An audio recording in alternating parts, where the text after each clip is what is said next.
Hi everyone, it's Michael, and it's time for the almost 2-week late January 2022 Orchid Collection update. Once again, I find myself just very consumed with my full-time job. I have been super busy, and as always, appreciate your patience as I tend to my existing responsibilities. Now, having said that, I do want to offer a quick disclaimer. If you are looking to see a lot of beautiful blooms this month, you will be sourly disappointed with this update. I cut the flower spikes off of pretty much every single plant in my collection.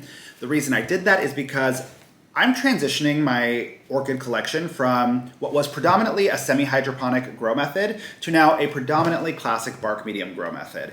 And I do want the plants to be able to invest fully in their root development and their vegetative growth. So in order to facilitate that, I just cut off the flower spikes. There are, of course, a few minor exceptions. So my Psychopsis orchid and my Phalaenopsis types I've left alone, which I will showcase a little bit later.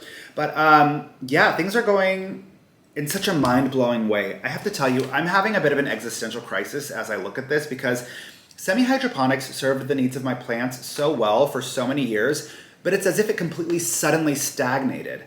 And this is something that I've heard from a lot of orchid growers regarding semi-hydroponics and water culture, that the plants will do well for a narrow period of time, and then they'll all start to kind of slowly fall off the wagon.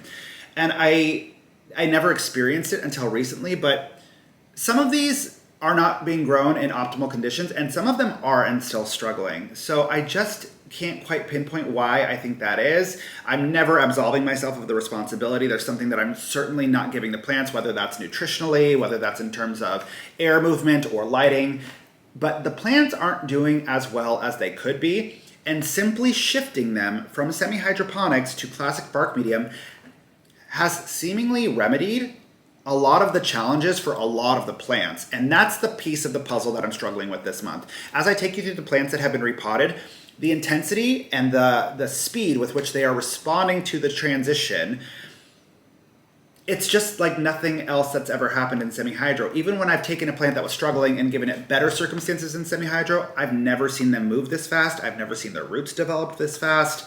So that is really strong food for thought. And I'm not quite sure what it means for the future of how I grow, but I'm definitely watching with eyes wide open. Now, in terms of my system this month, it's the same thing I was doing last month. So I'm continuing to flush all of the orchid containers once to twice a month. And that's the plants that are being grown in bark and the plants that are being grown in semi-hydroponics. I just find that they all respond well to a monthly flush.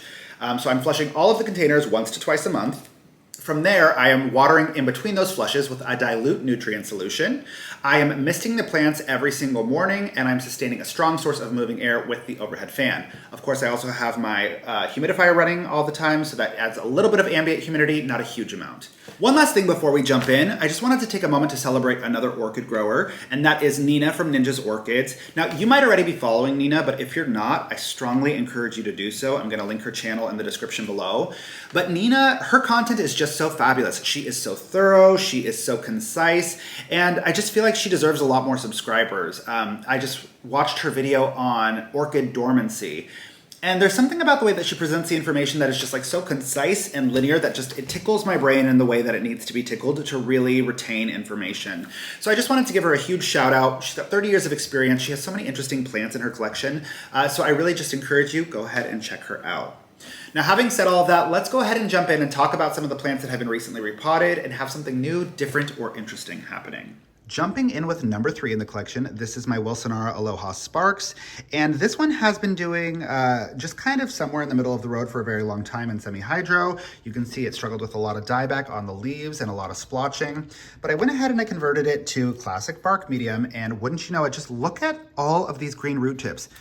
It went nuts in the container immediately. And this is the kind of distinction I'm talking about. Even in semi-hydroponics, when it was having vigorous growth, it wasn't this vigorous.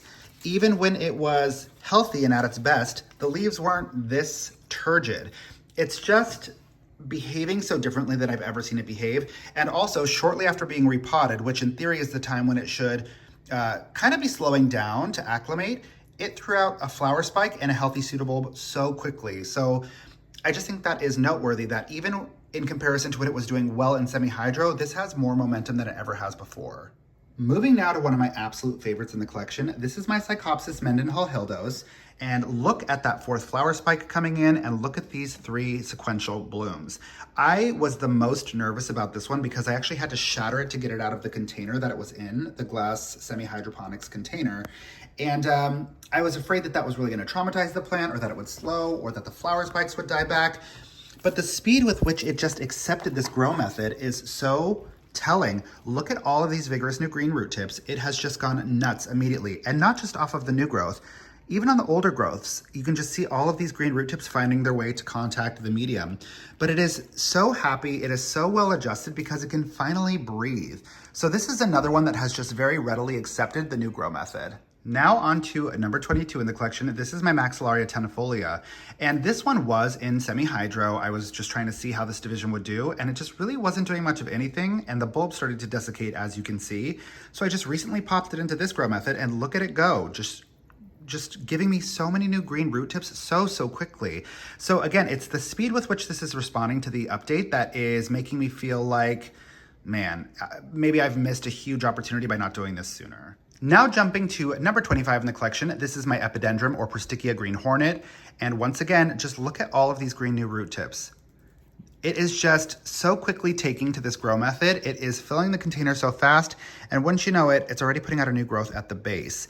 It's just remarkable to see the speed with which this is improving, because even when I gave it a revision in semi-hydroponics, it took so long to start to heal. This one, almost immediately, it just started to plump up and start to do its thing and expand with new roots. So very telling. Now, I do want to take a moment to showcase exactly what I mean when I say stagnation. Now, this is one of the signature plants in my collection, number 28, my Cattleya Purple Blue Mini Hawaii. And look at the leaves. You can see how they're starting to desiccate. Look at the bulbs. They're all just a little bit shriveled. Now, this plant used to grow super vigorously for me, and it kind of continues to do so. You can see it has the willingness. It has all of these beautiful new green root tips. But I've repotted it now on multiple occasions because eventually it grows up and out of the container, and then I have to reposition to make sure that the roots are making contact with the water reservoir. But each time it only partially recovers. It seems like it only partially replumps up. And I'm wondering if I take a division of this and put it into classic bark medium, how differently things might go. Because again, as has been showcased with all of the other plants, they just bounce back so quick when it's bark. And they can breathe better. So I'm really curious to see what might happen. So this is another subject for experimentation. Now, I'm not sure why, but I find this one of the most exciting updates. This is number 43. This is my Encyclia tampensis. It is the lone survivor of my orchid flask experiment because I tried to grow all of those in semi-hydroponics. I lost a lot of them when I moved from Colorado to California. But this one has just always been on the struggle bus. It's a wonder that it's still alive at all. But I put it in bark medium, and look how quickly it just gave me so many new roots. It's filling the container quickly, and it has never ever progressed with this speed. And you can see, look at all these new growths that are coming in. It just seems so much happier and more vigorous. So it's just remarkable. This plant has been just like a poor, sad, tragic figure in my collection for so long that to see it expand this rapidly is not only unfamiliar, but also quite miraculous. So more promising momentum here. Now, just to offer another example of a plant that just is not winning, this is number 46, my Oncidium Twinkle White Pink. And you can see, even though it continues to give me new growths and new bulbs, they're not super healthy. It is strangling out its own leaves. It seems to be so root bound. It dries out really quickly. And if I take you into the back, I just realized today that it tried to produce a flower spike on this bulb and it got stuck inside of itself. So this plant just is not succeeding. I'm definitely gonna have to shatter the container to get it out and repotted, but I imagine that this one will respond super quickly, just like all of the other repots. Now, to offer the most bizarre little counter perspective, my Phalaenopsis types all seem to be doing great in semi-hydro. They seem super unbothered, very vigorous. They bloom super consistently. So this is number 51 in the collection. It's one of my wedding day Phalaenopsis. I have 3. They all bloom in perfect synergy. So I've got the other one right over here. And these just are doing great. So I am leaving these unless, they suddenly take a turn for the worst. I think I'm gonna keep them in this grow method because it seems to be super effective for them. But just so beautiful, so consistent. Now, another one of the Phalaenopsis orchids that's doing super well is number 55. This is the keiki that I took from my mom's plant. This is the one that I also call Funfetti Phal because it has the most stunning pink polka dot blooms. And it's, again, this is a keiki, so it's pretty delightful that it's giving me this flower spike, but it looks like it's gonna produce 3 buds. I'm just super excited to see this in bloom, but just like the other Phalaenopsis types, it seems to really enjoy semi-hydro and get exactly what it needs from it. So until it gives me any other indication that it's unhappy, I'm just gonna keep it in this method. Now, as always, my Epidendrum hybrid rose just stresses me out so much because look at it go. It just wants to. That sequential bloom is just insane, and it has been going for months and months and months. But what's interesting about it is it has all of these keikis growing up and off the plant, and one of them actually divided itself just like it would do in nature, and it fell right to the ground. So I picked it up and I thought, why don't I just go ahead and get this one repotted into bark medium and see how that would go? And wouldn't you know it, it is just so quickly giving me all of the roots. It is really almost circling the container. Hold on, let me get a better vantage point on this. It really just quickly accepted the grow method and started to swirl the container. You can see one of the green root tips right there. But just so interesting to see how differently this plant is behaving than this plant. And with that, that's pretty much it.